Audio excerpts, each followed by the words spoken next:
débat aujourd'hui est centré sur le budget national. Nous allons parler du budget avec le professeur Nico Omeunga. Quel est le rôle d'un budget dans le fonctionnement d'un État? Pour la RDC, qu'est-ce qu'il faut qu'on fasse pour que le budget, en tout cas, soit plus social, comme on dit, plus réaliste? Très heureuse d'être avec nous, Prof Omeunga. Oui, c'est pour moi aussi un plaisir de vous retrouver, d'autant plus que mon frère une tribune, une opportunité pour m'adresser à, Je vous en prie. Mes étudiants, à mes compatriotes. Prof Omeunga, c'est quoi d'abord un budget? Pour qu'on puisse recentrer le débat, c'est quoi un budget?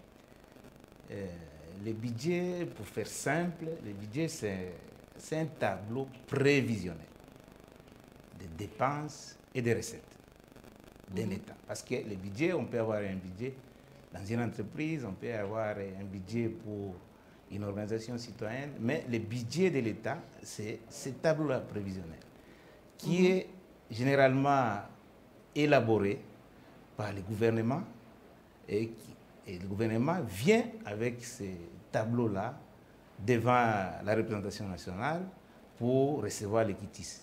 Et une fois que ce budget, parce que c'est ce budget-là qui est en fait un tableau de bord, là où on a répertorié toutes les actions à mener, toutes les dépenses et toutes les recettes à mobiliser. Mais c'est prévisionnel. C'est prévisionnel, ce qui veut dire, en français facile, que ça peut être modifié? Ça peut être modifié. Pourquoi? Parce que le budget, il est comme celui-ci qu'on vient de présenter. C'est encore de 14 milliards, comment on dit? 14 milliards. C'est-à-dire, avec les données en présence, quelques indicateurs macroéconomiques, on voit la tendance générale, la conjoncture, les taux de croissance, les taux d'échange, tous ces éléments réunis. Mais on s'est dit que par rapport au budget précédent, et que dans l'entretemps, on a peut-être amélioré en termes de réformes. On suppose qu'on va mobiliser plus que l'année passée. Donc, on peut se dire, pour un horizon annuel, nous pouvons mobiliser autant de recettes et ces recettes-là vont servir à financer les dépenses. Nous nous adressons, professeur Nico Omeunga, à un public aussi, un peu néophyte aussi, tout le monde n'est pas économiste. Mais où est-ce qu'on puise les ressources pour constituer le budget? Très bonne question. Là, vous parlez de la question du financement du budget. De manière classique, nous avons 3 sources de financement. Le financement la plus sûre et saine, c'est la fiscalité. La fiscalité. C'est-à-dire ensemble de cela dépend des pays ou c'est d'une façon générale? Classique, tous les pays. Okay. C'est-à-dire, c'est la fiscalité.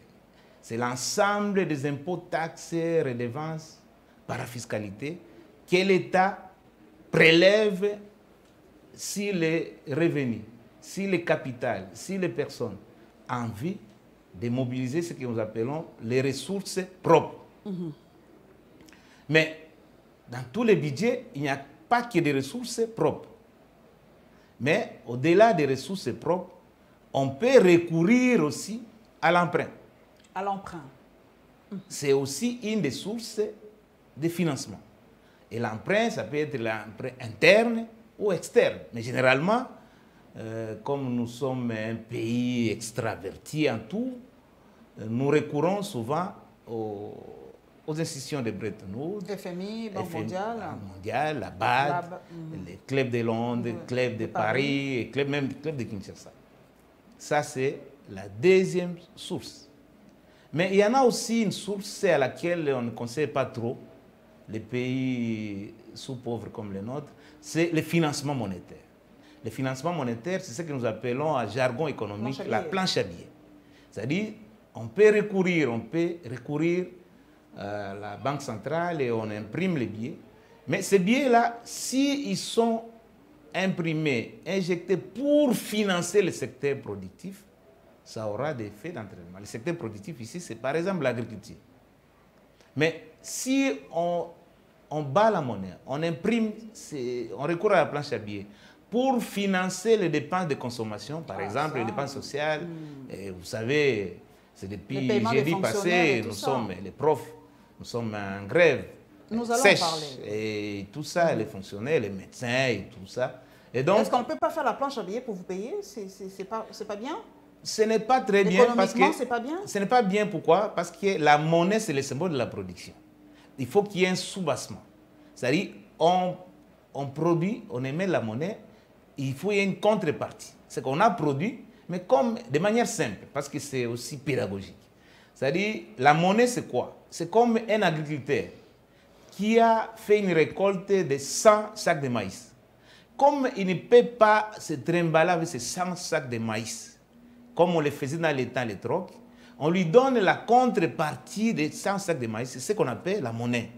Mais une monnaie qui n'a pas une contrepartie, ça va... Donc, on aura, sur le marché, une sorte de déséquilibre.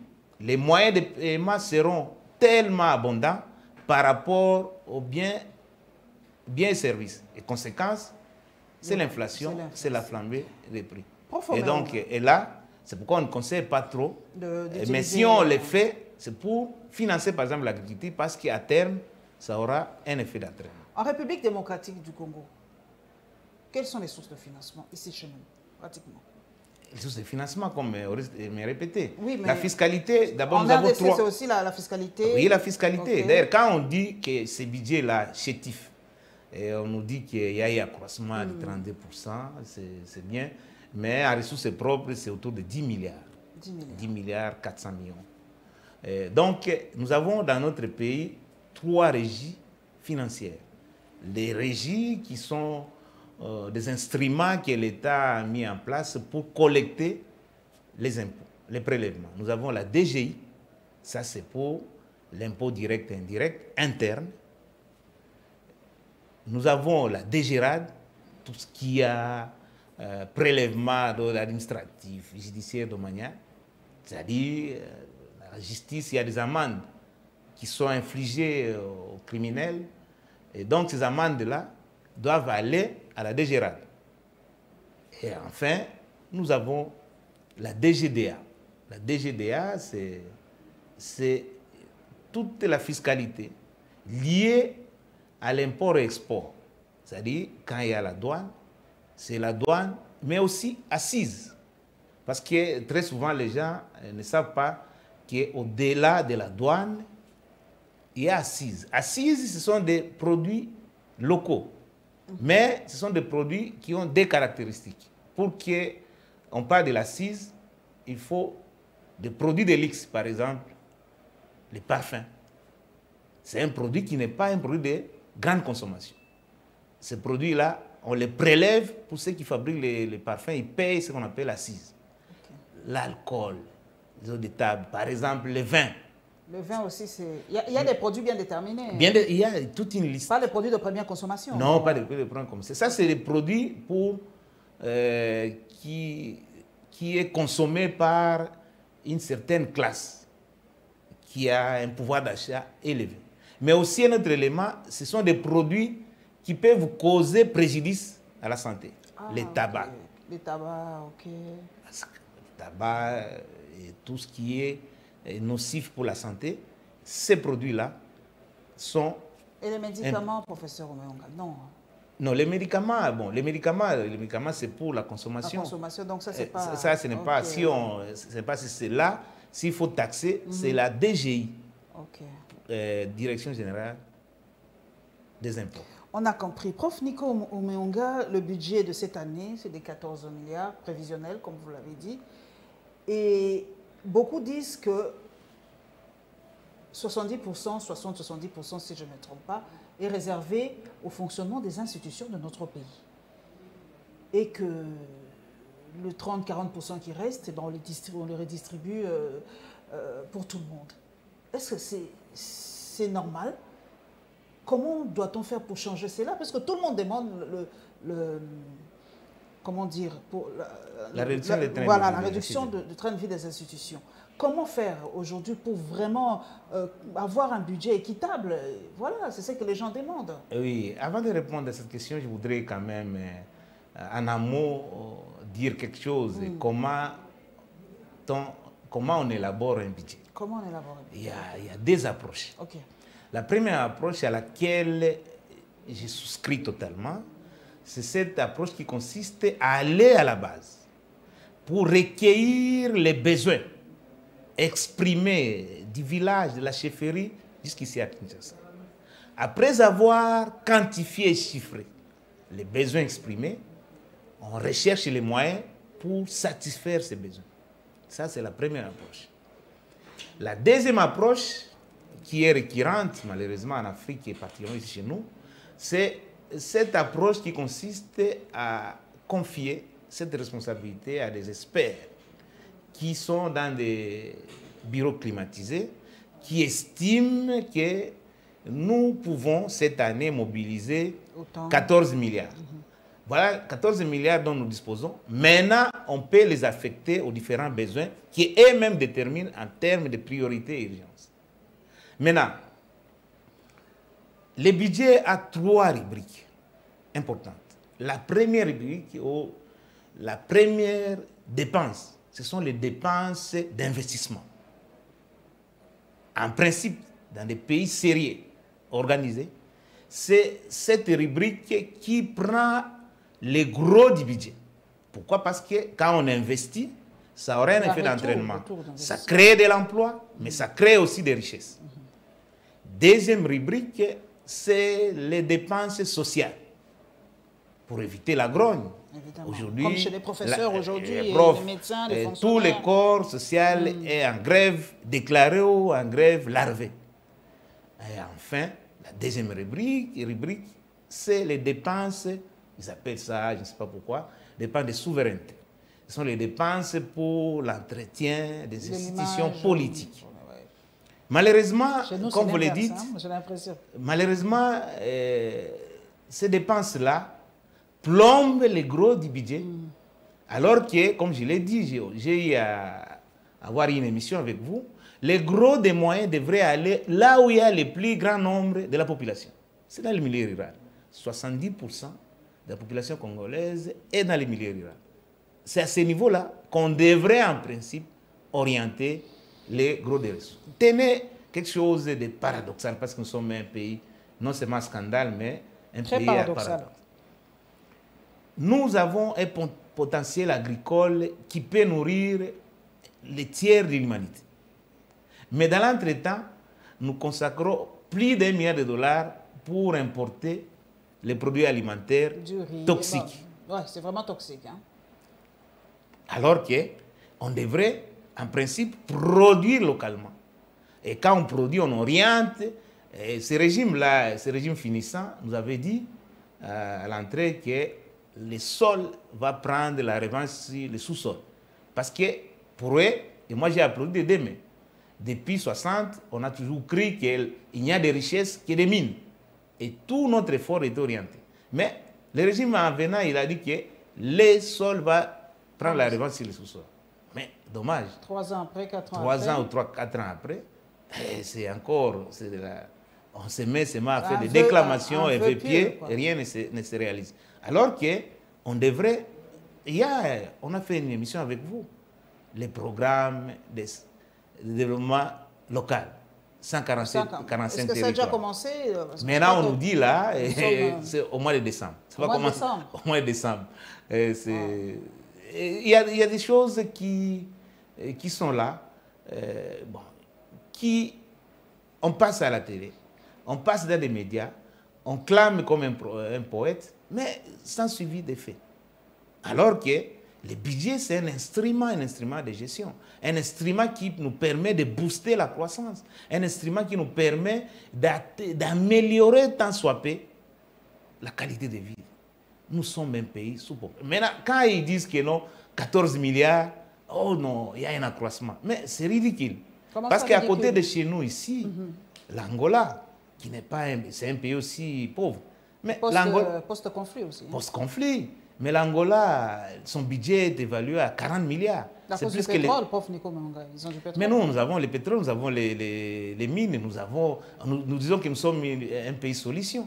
Vous savez, le Brésil, il est pays émergent aujourd'hui à cause du fait qu'il soit le premier poumon écologique du monde. Mais nous en sommes les seconds. Mais nous sommes pays solution. Même pour assurer la transition climatique, la transition écologique, nous avons tous les minéraux rares pour que nous mettions fin à cette étiquette hideuse qui nous classe comme la capitale mondiale du viol. Moi, je pense, et de la corruption aussi. Et la corruption aussi. Nous devions être la capitale mondiale des piles électriques. Parce qu'avec la transition écologique, nous voudrions que l'énergie fossile, le pétrole, doit être remplacé par l'énergie propre. Et nous voulons rouler avec des véhicules propres, des véhicules à base des piles électriques. Et nous en avons tout ça. Mais on n'arrive pas à le budget est là, 14 milliards, classé selon les secteurs. Hein. Bon, c'est partagé sur les secteurs, comme vous l'avez dit, 3 grands secteurs. Nous prenons par exemple le secteur des investissements. Expliquons vraiment assez étape par étape. Chez nous, l'investissement est à combien? On évalue à peu près à combien l'investissement en République démocratique du Congo? Non, l'investissement est très marginal. Théoriquement, c'est vrai. Vous savez, même dans tous les secteurs, on peut dire que non, nous allons 10%. Mais pour évaluer l'efficacité du budget, c'est parce qu'il y a l'élaboration, il y a l'exécution, mais il y a aussi le contrôle. Ce qu'on appelle la reddition des comptes. La Cour des comptes qui, chaque année, vient nous montrer comment le budget a été exécuté. Mais généralement, bon, ça ici je l'ai dit avec autorité parce que de par mon passé, j'ai été assistant parlementaire, j'en sais quelque chose. Le Parlement qui est autorité budgétaire, on vient pour lui montrer comment a été budgété. Et c'est toujours autour de 60%. Mais si le budget est exécuté à 60%, en réalité, c'est que les ressources propres ne sont pas de 10 milliards comme on le prétend, ce sera de 6 milliards. C'est tout ça, tous les problèmes. Parce qu'aujourd'hui, certes, il y a des impondérables, pour ne pas être méchant. Mais au-delà des impondérables, ce qui plombe les budgets pour la plupart des cas, c'est la gouvernance kleptocratique.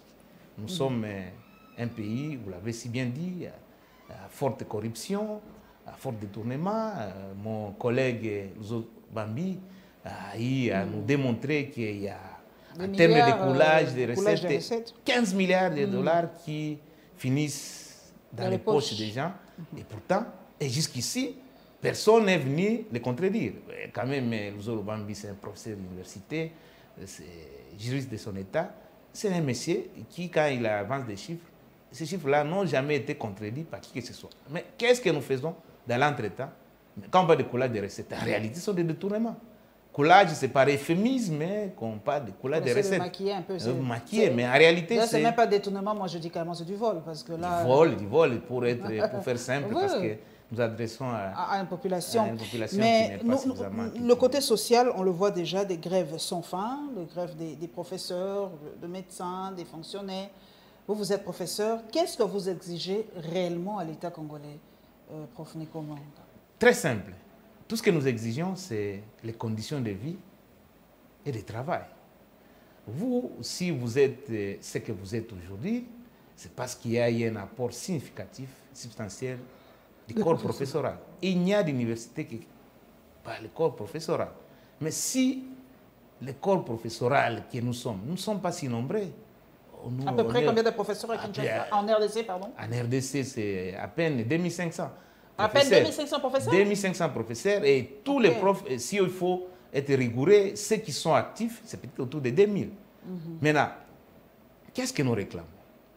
Nous réclamons ce qui nous revient des droits. On ne sollicite pas le monde, mais on revendique notre droit.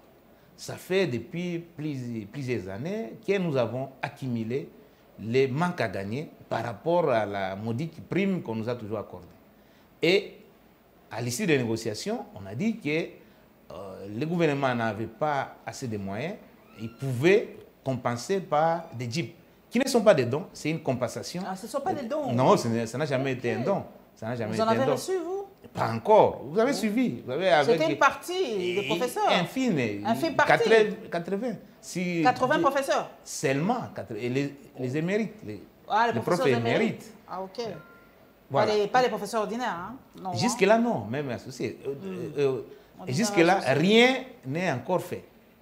Bon, on a dit qu'on devrait récupérer les pouvoirs d'achat. Bon, ça, c'est au mois de janvier de l'année prochaine. Mais au regard de ce que nous constatons, par exemple, au mois de juillet, on devrait, parce qu'on a dit que nous sommes le seul pays qui néglige la recherche, on a dit que non, les supports des profs ne devaient pas être commercialisés. En contrepartie, le gouvernement devrait nous allouer les fonds de recherche. Et ça devrait commencer au mois de juillet. Rien n'a été fait. Donc, toutes ces choses-là, mises ensemble, on a vu, on croyait que si un gouvernement, en tout cas, devrait faire preuve de devoir d'exemplarité, devrait avoir quand même des paroles d'honneur. Ils nous ont promis, on était à Bibois, vous vous rappelez, on avait débrayé en janvier. Et à la suite des négociations, nous sommes revenus, nous avons retrouvé nos apprenants et nous avons continué à donner. Mais rien n'est fait. Mais c'est à ce niveau-là que nous disons que non. Je crois qu'on a été roulé dans la farine, mais nous sommes quand même l'élite. Si le pays ici ne marche pas, c'est parce qu'on n'a pas le sens du sacré. On a dit beaucoup de Congolais disent que ce sont les professeurs qui ont mis le pays KO. Voilà, quoi. On vous taxe de tous les mots. Hein. Non, c'est par ignorance. C'est parce que quand ils disent ça, est-ce que dans ce pays, vous avez déjà vu un professeur à la tête du pays? Depuis 60, on n'a jamais eu un professeur d'université. Ceux qui nous dirigent, depuis 60 à ce jour, est-ce que vous avez vu à la tête du pays un professeur? Parce que c'est le leader national qui donne le go, qui a la vision, qui met en place la stratégie, un plan stratégique endogène. Mais depuis, on fait un mauvais procès, c'est méchant. Parce que si nous regardez même ce qui se passe, le scandale à l'Assemblée nationale. Ça, c'est un pays à scandale. Comment voulez-vous, vous qui êtes supposé représenter les peuples, même les professeurs, parce que quand on est à la représentation nationale, on représente tout le monde, vous vous attribuez 21 000 $ dans un pays où l'huissier n'a à peine 80 $. Mais il y a une question d'éthique. Quand on fait de la politique, ce n'est pas un lieu où on doit s'embourgeoiser. Professeur Nico Omeonga, pour moi, le vrai génocide, c'est tuer l'éducation. Parce qu'aujourd'hui, on est en train vraiment de voir les retombées de ces génocides dans le secteur de l'éducation. Dans le budget national, pour vous, pour qu'un pays puisse décoller, pour que vraiment l'éducation reprenne sa belle robe d'antan, il faut qu'on y mette combien de pourcents pour l'éducation? Prenons ce qui est appliqué partout. Dans beaucoup de pays, même l'Angola, c'est 25%. 25% pour le secteur de l'éducation. Mais généralement chez nous, c'est combien? Théoriquement, on vous dit 10%. Mais à l'exécution, peut-être qu'on va exécuter... À 2, 3, 4%. C'est ça tout le problème. Le problème, ce n'est pas d'avancer de manière théorique. Parce que dans d'autres pays, quand on n'arrive pas à réaliser ce qu'on a promis, parce qu'en réalité, c'est qui? Un président de la République, un ministre, un premier ministre, n'est qu'un serviteur, c'est un gérant. Les patrons, les propriétaires, c'est le peuple congolais. Mais comme nous sommes dans une démocratie représentative, on ne peut pas consulter individuellement, collectivement, les propriétaires pour décider. C'est ainsi que nous avons conféré de manière temporelle notre pouvoir entre les mains de 500 députés, pas 100 ici, sénateurs, pour qu'ils décident à notre nom et pour notre compte. Malheureusement, ça n'a jamais été le cas. C'est ainsi que notre démocratie bat de l'aile. Mais en réalité, si on était dans une démocratie réelle, la question du budget, c'est une question qui est la plus importante parce que dans les budgets, c'est là où on trouve des solutions pour toutes les revendications, les problèmes des routes, les problèmes de 27 millions de Congolais. Aujourd'hui, vous avez suivi les rapports de PAM. 27 millions de Congolais sont victimes de l'insécurité alimentaire et de la malnutrition. Donc, pour régler cette question, c'est le budget. Parce que c'est le budget a un caractère, toutes les dépenses publiques ont un caractère juridique, mais d'autorisation. C'est-à-dire, vous êtes ministre, vous ne pouvez pas de vous-même vous réveiller et dire que non, je vais faire ceci. Non, vous devez être autorisé. Et l'autorisation, on l'obtient au Parlement par le biais du budget. Voilà le budget, mais des acteurs principaux de la vie nationale d'un pays. c'est-à-dire le gouvernement d'un côté, le gouvernement élabore les budgets, mais il vient avec ce budget auprès des représentants du peuple. En réalité, il vient auprès du peuple pour demander les quitus des peuples par rapport à ce qu'il a décidé. Maintenant, la responsabilité, pourquoi on appelle cette session la session budgétaire? S'il appartient au Parlement, qui est considéré comme l'autorité budgétaire, de recadrer, de dire que non, ce que vous avez alloué, par exemple, à la primature, à la présidence, est tellement important, on peut ponctionner une partie et allouer, par exemple, à l'armée, parce qu'il y a une question de sécurité, de souveraineté. Donc, ou alors, on peut régler la question de la grogne sociale. C'est ça le travail. Mais malheureusement, les députés qui sont là, bon, je les comprends. Est-ce qu'ils lisent vraiment ce budget-là? Est-ce qu'on discute vraiment de fond en comble ce budget à l'Assemblée nationale? Ça ne me donne pas l'impression. Pourquoi? Parce qu'il y a un problème aussi, c'est une question. Parce que pour qu'il y ait redevabilité, il faut au départ que vous ayez réussi réellement mandat. Mais vous conviendrez avec moi, la grande majorité de ceux que, entre guillemets, vous appelez députés, n'ont pas été élus, ils ont été nommés, ils ont été placés là. Donc, ils ne sont redevables à rien par rapport au peuple souverain. Et quand ils sont là, c'est pour s'embourgeoiser. Ils ne comprennent même pas les enjeux. Et la plupart qui sont là, est-ce qu'ils comprennent? Ils font une bonne lecture du budget. Parce que les gens qui sont élus, non seulement que pour la plupart n'ont pas l'éthique, mais ils n'ont pas aussi l'expertise. Et ça pose problème. Ça c'est trop fort quand même. Il y a quand même... c'est peut-être le système qui nous abrutit tous. Hein? Oui, ça nous abrutit parce que la bonne manière d'abrutir, de freiner le décollage d'un pays, c'est de casser son éducation. C'est ce qui se passe vraiment aujourd'hui. Vous êtes professeur, je sais, des universités. Est-ce que pour vous, la gratuité de l'enseignement primaire, parce que je pense que c'est l'enseignement primaire, bien que le président ait souhaité que la gratuité aille jusqu'à l'université, c'est vraiment une réussite, vous qui palpez du doigt les réalités du terrain, c'est vraiment une réussite, la gratuité de l'enseignement? Non, soyons sérieux, parce que quand on parle de la gratuité jusqu'à l'université, ça serait une première. Bon, peut-être que... Comment ça? Ailleurs, ça ne se fait pas, la gratuité? Je ne sais pas. Vous pouvez m'indiquer un des pays, prenons les pays développés, ou les pays qui sont à forte croissance économique. Aucun pays n'a... L'université, quand même, ce n'est pas tout le monde qui va à l'université. Je suis désolé. L'université, quand même, c'est les viviers qui forment l'élite, qui forment les mandataires de demain et d'aujourd'hui. Donc, non, la gratuité à ce niveau-là. D'ailleurs, le concept est là, il est constitutionnel. D'ailleurs, dans son article 43, si je ne m'abuse, de la Constitution, on dit que l'enseignement fondamental ou l'enseignement primaire est gratuit. Mais je n'aime pas trop ce concept de gratuit. Moi, de par ma conviction chrétienne, et même Dieu qui m'a créé n'aime pas la gratuité. La gratuité, ça ne veut rien dire. Ce qui est gratuit ne veut rien dire et ne vaut rien. En principe, on devrait parler de la prise en charge de l'éducation aux enseignements fondamentaux par l'État. Parce que quand on parle de gratuit, même mentalement, psychologiquement, le gouvernement qui a initié cette réforme, il s'est dit que c'est gratuit, donc il ne se sent pas obligé de faire quoi que ce soit. Mais arrêtons-nous. À mi-parcours, quel est le résultat par rapport à cette expérience de la gratuité? Beaucoup d'élèves ont regagné le banc de l'école. Ils ont regagné, mais est-ce qu'ils ont un enseignement de qualité?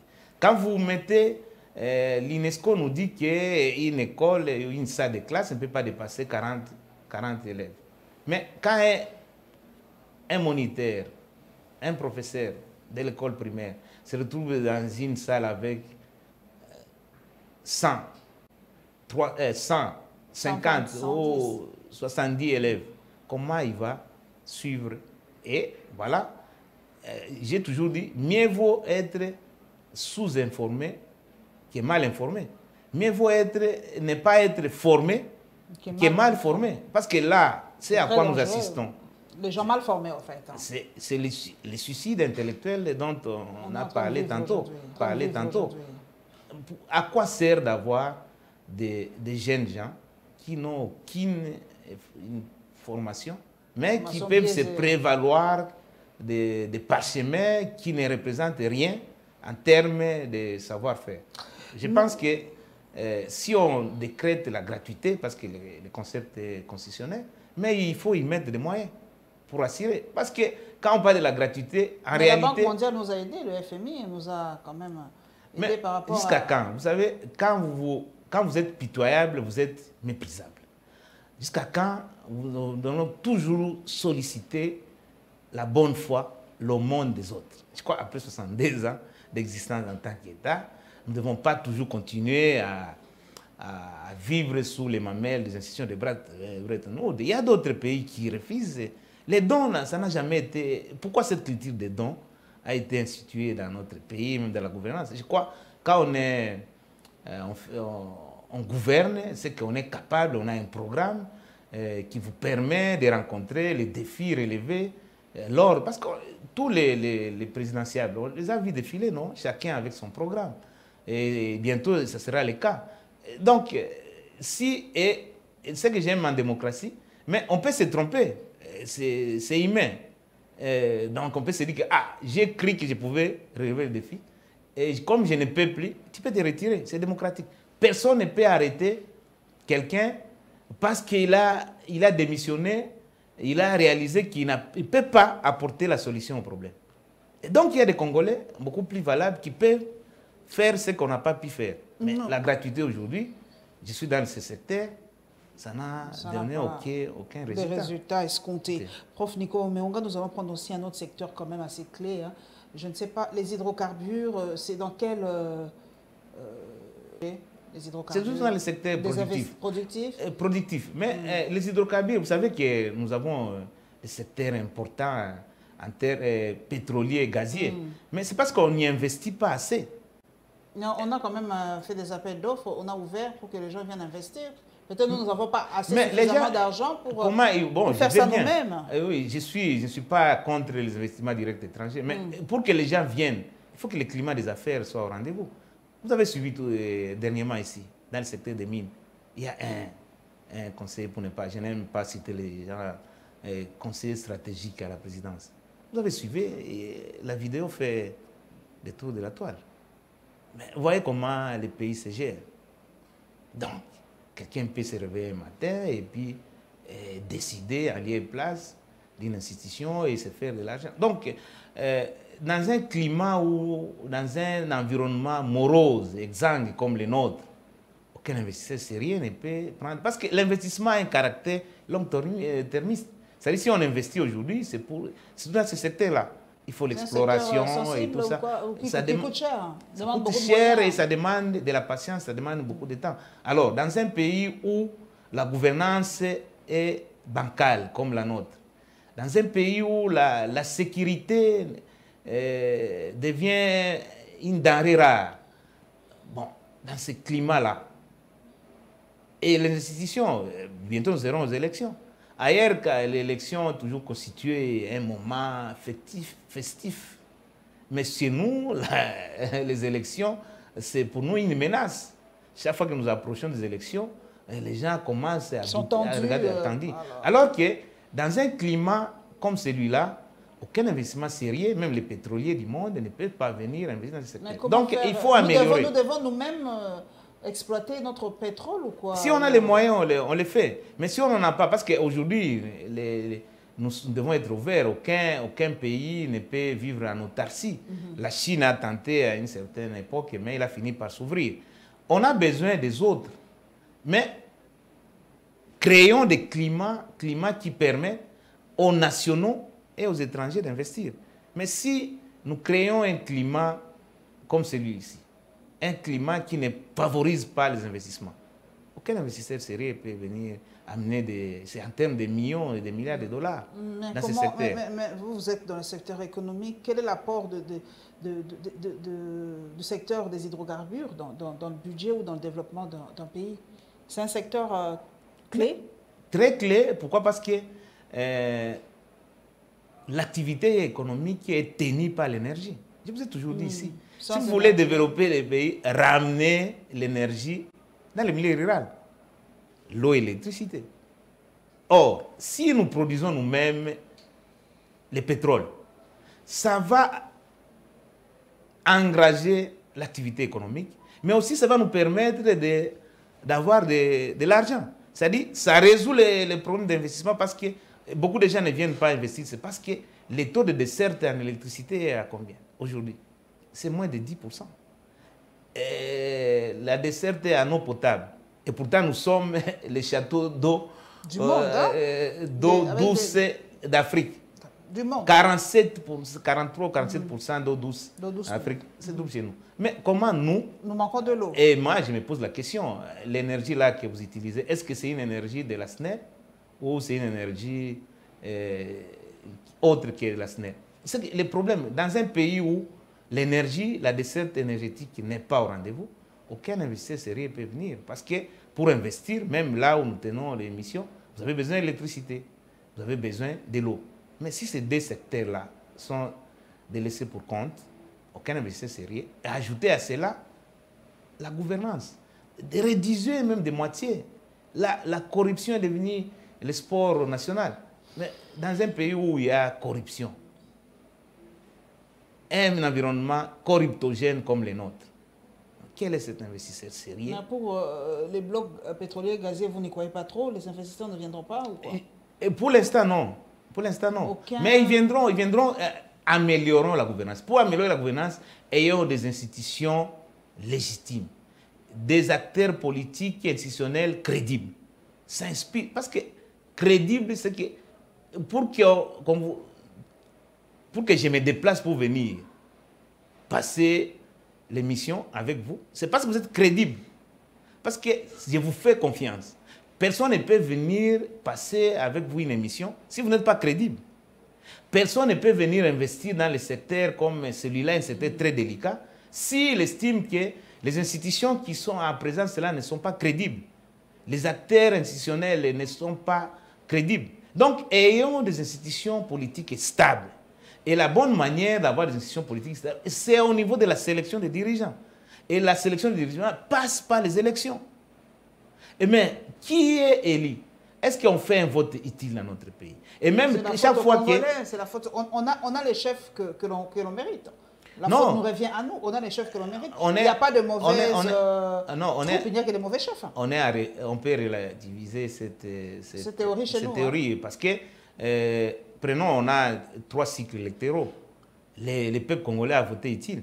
Mais le problème, c'est au niveau de la proclamation de ceux qui ont été élus. Le peuple congolais est tellement lucide, il fait un vote utile, juste. Mais c'est au niveau de la proclamation. Et on peut, Madame Kimuntu a été à la tête de la liste, il a fait peut-être 20 000 voix, mais on l'écarte, on prend un Kidam qui, je ne sais pas, pour des raisons de népotisme ou de clientélisme politique, on les place. Bon, ces messieurs-là qui... Nous sommes un pays où les gens sont plus orientés dans les moindres efforts. Quelqu'un qui vient, chancelier Kopamba, comme l'a dit Papa Wemba, et ces gens-là qui arrivent comme ça, grâce... Or, les pays se construisent grâce à l'effort individuel et collectif. Mais si l'effort est banalisé, on fait le culte de l'ignorance, le culte de la facilité. Conséquence, nous retrouvons là où nous sommes. Nous sommes au fond de la vallée. L'économie et la politique vont de pair, Prof. Nico Omeonga. C'est une question que je vais essayer de poser à plusieurs de mes invités pour que la RDC puisse décoller. Parce que là, je me dis toujours, nous sommes toujours au stade embryonnaire. Doit-on muter vers un État fédéraliste ou rester unitaire? Parce que là, vraiment, les gens ont dit 60 ans après, on a vu l'échec de l'État unitaire. Est-ce que ne peut-on pas muter pour un État fédéraliste? Non, je pense que c'est une mauvaise lecture. L'échec de l'État unitaire, est-ce que l'État unitaire a fonctionné normalement comme l'exigent les doctrinaires? Je dis non.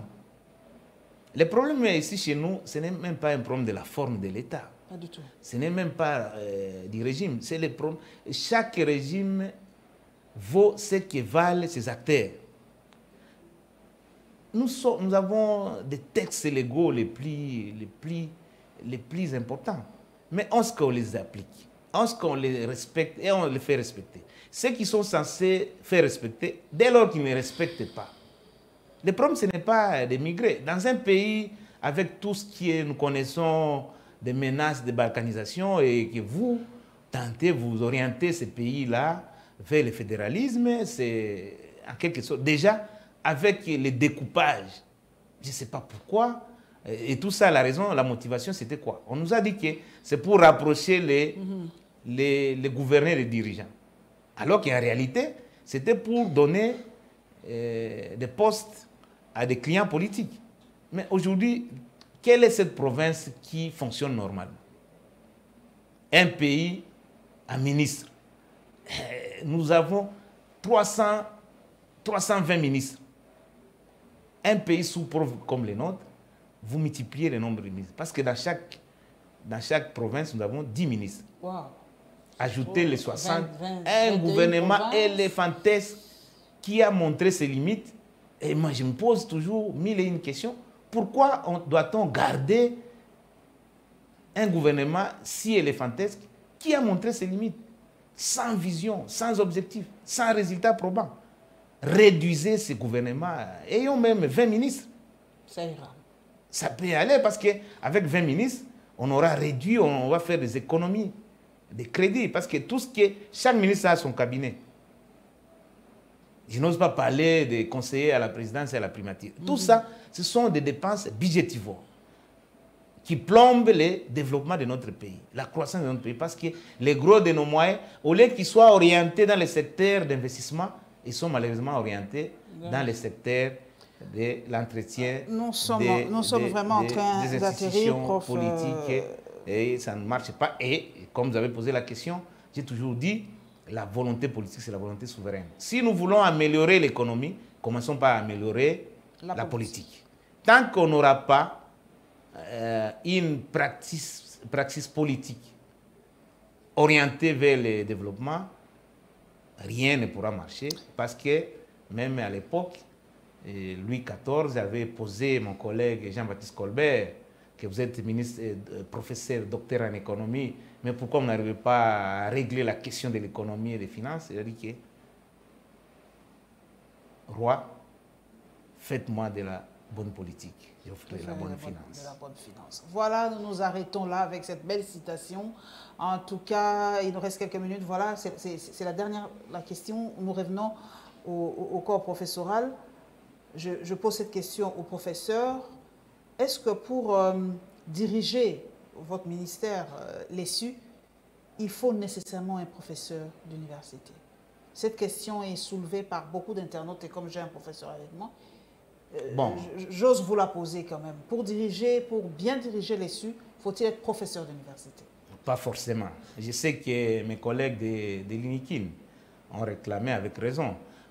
Pourquoi on dit que ce soit un des nôtres qui dirige? Parce que on ne veut pas des gens qui viennent apprendre au sommet de l'État. Un secteur aussi important comme l'ESI, je pense que si on confie ce ministère à un professeur d'université qui comprend la problématique, les défis de ce secteur, je parie qu'il peut relever les défis. Mais j'ai toujours dit, pour relever les défis, on n'a pas besoin seulement de l'expertise, mais on a besoin aussi de l'éthique. Ce pays, et même le secteur de l'ESI est à ce niveau-là. Ce n'est pas parce qu'on n'a pas un professeur d'université. Mais si on met un professeur d'université, mais qui est caractérisé par la déchéance morale, les résultats risquent d'être pires que celui-ci. Mais au moins, parce qu'il y a obligation de résultat, celui qui est là a montré ses limites. C'est ainsi que certains estiment qu'il ne peut résoudre bien la question de ce secteur qu'un technicien, un expert à la matière. Moi, je pense qu'il n'y a pas, même dans des partis politiques, il y a des professeurs d'université. Si cette question-là, ce n'est pas seulement la corporation des professeurs, mais on peut prendre un professeur qui est dans un parti politique et le mettre. Mais je ne dis pas que pour que la situation, pour que ce secteur soit amélioré, il faut absolument avoir un professeur d'université. On peut ne pas avoir un professeur d'université, mais si on a quelqu'un qui a de l'expertise, mais qui a aussi de l'éthique, il peut améliorer ce secteur et ça pourra faire le bonheur de tous mes collègues. Mais je ne mets pas à porte-à-faux avec nos collègues de l'INIKIN, mais je pense que si on met un professeur, il peut améliorer. Mais aussi, même maintenant, quelqu'un qui n'est pas professeur, mais si il a le sens de l'État, il sait ce qu'il doit faire, il peut toujours améliorer ce secteur. Merci beaucoup, Prof. Nico Ouméounga. Merci en tout cas pour votre passage. Nous avons tenté en tout cas de parler du budget. Vous avez su d'où vient l'approvisionnement du budget, les compartiments du budget. Qu'est-ce qu'on doit faire en tout cas pour que le social du Congolais puisse s'améliorer, voilà, réduire un tant soit peu le train de vie de nos institutions et mettre l'accent sur l'investissement et sur le social. Voilà, les professeurs sont en grève sèche, les médecins, tout le corps social vraiment sont en grève et nous les comprenons aussi, bien que la police de temps en temps s'y mêle aussi. Oui, là, si vous permettez, là, ça, il faut le préciser parce que cette image-là nous discrédite davantage. La police, en principe, c'est quelqu'un qui est à côté de la population. Mais comment les policiers, et ce qui caractérise les policiers, c'est la discipline. Comment il peut malmener un médecin, le traiter comme un vulgaire homme, comme un malfrat, comme un tireur de vin de palme, alors que ce médecin, qu'est-ce qu'il a péché? Ces médecins-là n'ont revendiqué que leurs droits. On nous dit à longueur de journée que nous sommes dans un état de droit. Moi, je ne vais pas comprendre. Et ça, c'est vraiment, on a fait un recul très terrible par rapport à notre processus de démocratisation. Je crois qu'il faut que ces choses cessent. Quand les gens revendiquent, il faut les laisser revendiquer leurs droits. Et à moins que, je ne pense pas que ces médecins-là ont été armés pour que les policiers fassent la légitime défense. Non, je pense qu'il faut qu'on arrête. Parce que pour avoir un médecin, il faut au moins 8 ans de cursus universitaire. Ça ne court pas de rire. Ce sont les gens qui nous apportent la solution à nos problèmes de santé. Il faut les respecter. Autant nous respectons les policiers aussi doivent respecter d'autres corps. Merci beaucoup, mesdames et messieurs. Merci. Et nous allons nous retrouver très, très bientôt pour un nouveau spécial débat.